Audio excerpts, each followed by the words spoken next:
Anak-anak, sudah tahukah kalian wilayah mana saja yang termasuk ke dalam wilayah negara kita? Untuk mengetahui daerah-daerah yang terletak di Indonesia, kita bisa melihat peta. Namun, selain itu, masih ada lagi loh informasi-informasi lainnya yang bisa kita dapatkan melalui peta. Yuk kita pelajari bersama-sama.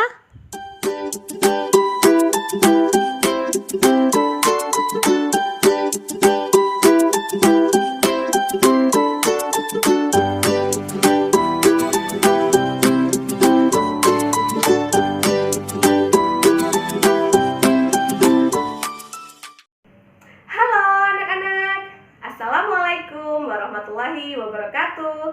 Selamat pagi dan salam sejahtera untuk kita semua. Bertemu lagi belajar bersama Bu Eka. Di video kali ini kita akan belajar kelas 5, tema 1, subtema 1, pembelajaran ketiga. Nah, di video kali ini kita akan belajar tentang letak astronomis dan juga letak geografis Indonesia. Kemudian kita akan belajar tentang nilai-nilai yang terkandung dalam sila Pancasila. Nah anak-anak, yuk kita simak materinya bersama-sama.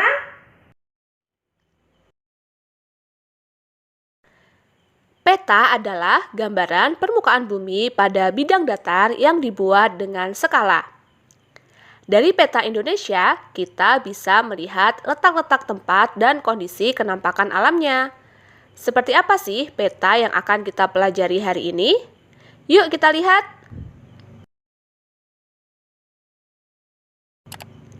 Oke anak-anak, di depan kalian sudah ada peta Indonesia. Inilah peta negara kita. Negara Kesatuan Republik Indonesia atau seringkali disingkat dengan NKRI. Coba sekarang kalian amati. Apa saja ya informasi yang dapat kita peroleh berdasarkan peta tersebut? Ya, betul sekali. Dari peta tersebut, kita bisa mengetahui luas wilayah negara kita. Selain itu, kita juga bisa mengetahui batas-batas wilayah negara kita. Tahukah anak-anak berapa luas wilayah negara kita? Negara kita, Indonesia, memiliki luas wilayah 5.193.250 km persegi, di mana luas perairan Indonesia sebesar 2/3 dari luas keseluruhan negara kita. Oleh karena itu, negara kita disebut sebagai negara maritim.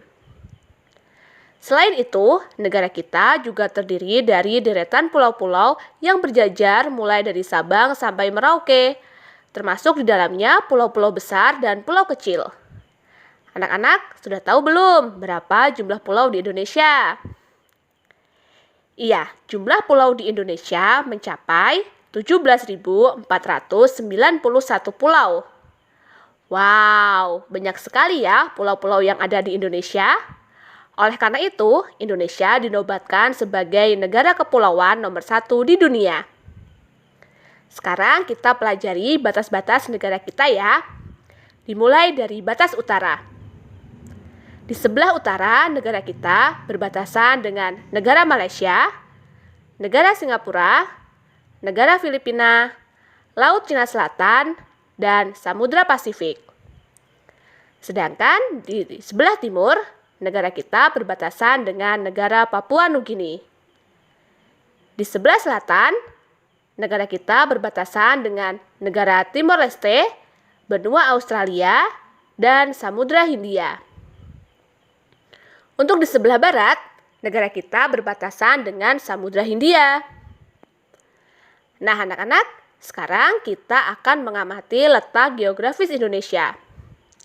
Letak geografis adalah letak Indonesia berdasarkan kenyataannya di permukaan bumi. Coba sekarang anak-anak perhatikan gambar berikut ini. Nah anak-anak, negara kita terletak di antara dua benua, yaitu benua Asia di sebelah utara dan benua Australia di sebelah selatan. Sekarang coba anak-anak amati. Ternyata ada dua samudra yang mengapit Indonesia, yaitu Samudra Hindia dan Samudra Pasifik. Nah anak-anak, tadi kita sudah belajar tentang letak geografis Indonesia. Sekarang kita akan belajar tentang letak astronomis Indonesia. Nah, untuk mengetahui tentang letak astronomis, kita harus tahu dulu apa itu garis lintang dan garis bujur. Apa sih garis lintang itu? Garis lintang adalah garis hayal yang mendatar atau horizontal pada sebuah peta. Namanya hayal berarti garisnya itu sebenarnya tidak ada ya anak-anak, hanya garis hayal atau garis imajinasi. Selanjutnya ada garis bujur. Garis bujur adalah garis hayal yang membujur atau vertikal pada sebuah peta. Ingat ya anak-anak, yang mendatar adalah garis lintang dan yang tegak adalah garis bujur. Nah, dengan garis lintang dan garis bujur ini, kalian bisa mengetahui letak astronomis Indonesia anak-anak. Di mana letak astronomis Indonesia terletak di 6 derajat lintang utara sampai 11 derajat lintang selatan dan 95 derajat bujur timur sampai 141 bujur timur. Anak-anak, sebagaimana kita tahu bahwa negara kita adalah negara yang sangat luas dan terdiri dari banyak pulau. Oleh karena itu, kita harus tetap menjaga persatuan dan kesatuan negara kita agar tidak terpecah belah. Nah, anak-anak, menjaga persatuan dan kesatuan adalah salah satu nilai yang terkandung dalam Pancasila, di mana lambang-lambang sila Pancasila terdapat pada lambang negara kita, yaitu apa lambang negara kita? Ya, Garuda Pancasila. Anak-anak, Pancasila sebagai dasar negara Indonesia bukan lagi suatu hal yang baru bagi masyarakat Indonesia. Dari zaman dahulu, nilai-nilai Pancasila memang sudah terkandung dalam kehidupan sosial budaya masyarakat kita. Nilai-nilai tersebut telah meliputi berbagai aspek kehidupan dan masih tetap dipelihara sampai saat ini.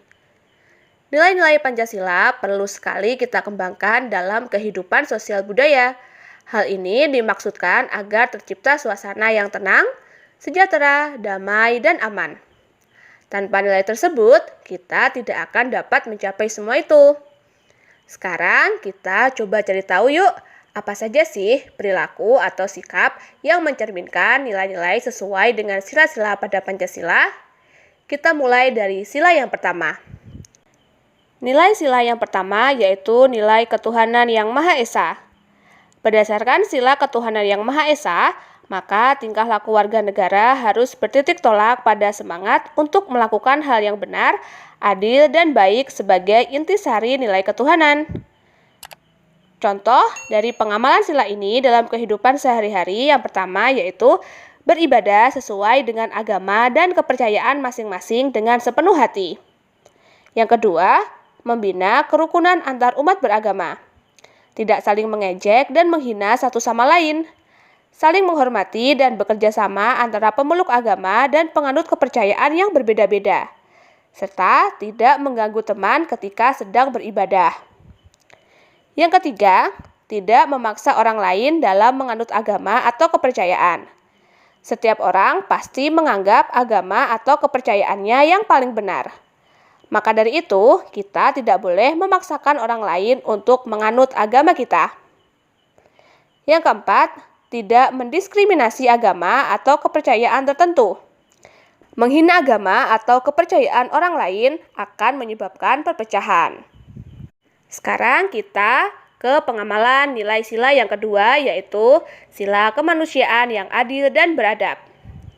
Berdasarkan sila kemanusiaan yang adil dan beradab, maka tingkah laku manusia harus didasarkan atas kemanusiaan, keadilan, dan keadaban. Contoh penerapan pengamalan sila Pancasila sila kedua yaitu menolong teman, tetangga, atau orang lain yang sedang terkena musibah dengan ikhlas. Yang kedua, memberikan bantuan baik dana, pakaian, atau makanan kepada korban bencana alam. Yang ketiga, tidak semena-mena terhadap orang lain. Tidak merasa dirinya paling unggul daripada orang lain. Saling menghormati dan mencintai sesama manusia dengan tidak membenci satu sama lain. Yang keempat, mengakui bahwa semua orang sama kedudukannya, sama-sama memiliki hak sebagai warga negara. Jadi harus menghindari dan menolak adanya bullying di sekolah maupun di media sosial. Pengamalan sila yang ketiga yaitu Sila Persatuan Indonesia. Berdasarkan Sila Persatuan Indonesia, maka tingkah laku warga negara harus didasarkan pada nilai integrasi nasional. Contoh pengamalan sikap sila ketiga dalam kehidupan sehari-hari yang pertama yaitu mengembangkan sikap cinta tanah air. Misalnya, membeli produk dalam negeri. Selain itu, juga bangga terhadap bangsa dan negara Indonesia, seperti mengenalkan budaya Indonesia kepada bangsa lain. Yang kedua adalah bergotong royong, membersihkan lingkungan, ataupun membangun masjid. Yang ketiga, tidak mendahulukan kepentingan pribadi di atas kepentingan golongan. Menggunakan posisi atau jabatan atau kedudukannya untuk kepentingan orang banyak. Misalnya, ketua kelas menggunakan posisinya untuk memimpin kelas agar berjalan dengan tertib. Yang keempat, tidak menyebarkan berita yang membuat permusuhan dan memecah belah persatuan bangsa. Menghindari dan melaporkan berita yang masuk dalam definisi hoaks kepada pihak yang berwajib. Selain itu, juga tidak curang dalam melakukan pemilihan pejabat publik. Berikutnya adalah pengamalan sila Pancasila yang keempat. Nilai sila kerakyatan yang dipimpin oleh hikmat kebijaksanaan dalam permusyawaratan perwakilan. Contoh pengamalannya dalam kehidupan sehari-hari yang pertama yaitu tidak memaksakan kehendak atau pendapatnya kepada orang lain. Belum tentu pendapat yang kita paksakan itu baik bagi orang lain.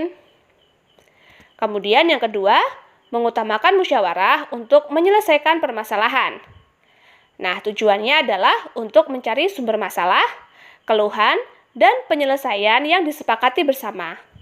Selain itu, juga harus menerima hasil musyawarah dengan ikhlas dan melaksanakannya dengan penuh tanggung jawab. Yang ketiga, ikut memberikan suara dalam pemilu bagi yang sudah terdaftar dalam calon pemilih. Bagi yang dipilih harus dapat amanah dalam menjalankan tugasnya sebagai wakil pemilih.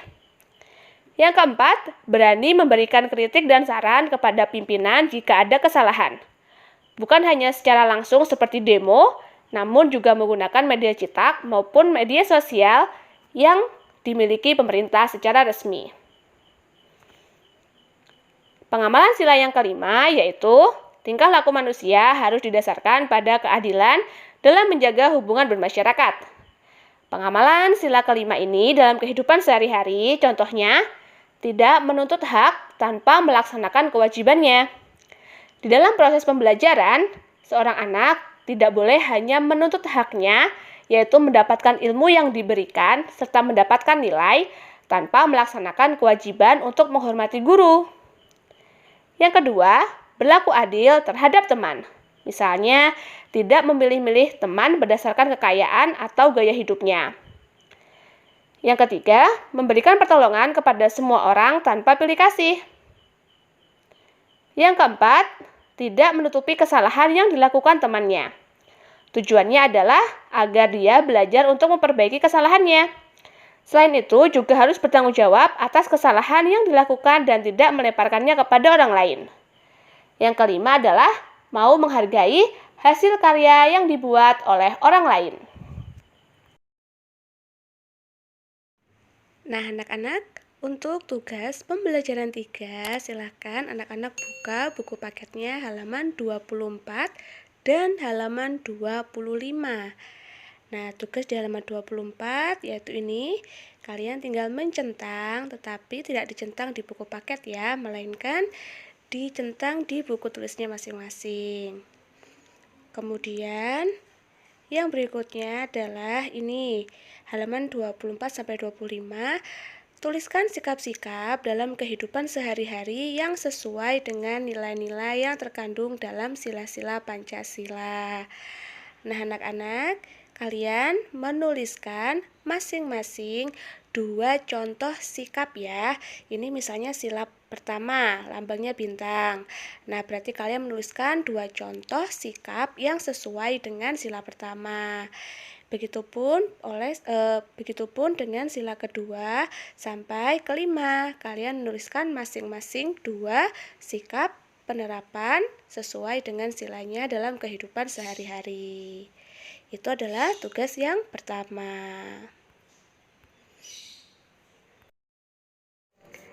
Anak-anak, ini adalah tugas yang kedua, yaitu latihan soal untuk pembelajaran 3 ya. Ada 10 latihan soal, silahkan jangan lupa soalnya ditulis, kemudian dijawab, dan difoto, kemudian dikirimkan ke guru kalian masing-masing untuk mendapatkan nilai.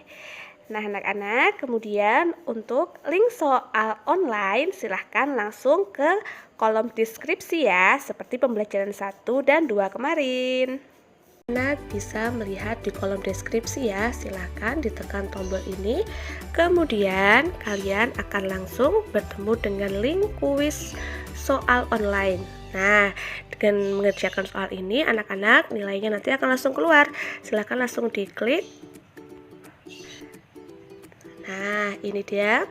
Silakan anak-anak isi sesuai dengan nama lengkapnya, misalnya Eka Nur Viana Fatmawati. Asal sekolahnya kalian tulis sesuai dengan asal SD kalian ya.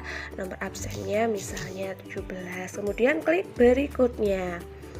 Setelah itu silahkan anak-anak menjawab pertanyaan berikutnya dengan teliti ya. Sudah siap? Let's go. Nah, silahkan anak-anak mengerjakan. Nah, anak-anak, jika sudah selesai, maka jangan lupa kalian untuk klik ya, ini diklik tombol kirim. Nah, apabila sudah terkirim, jawaban kalian sudah tersubmit di sistem, maka kalian akan mendapatkan ucapan seperti ini. Selamat, kamu sudah berhasil menyelesaikan kuis hari ini. Jangan lupa lihat skormu ya. Kemudian kalian bisa klik lihat skor. Nah, untuk melihat perolehan skor kalian. Nah, ternyata kamu dapat 100. Nah, ini ada review jawabannya, apakah jawaban kalian benar atau salah. Begitu ya anak-anak ya. Selamat mencoba.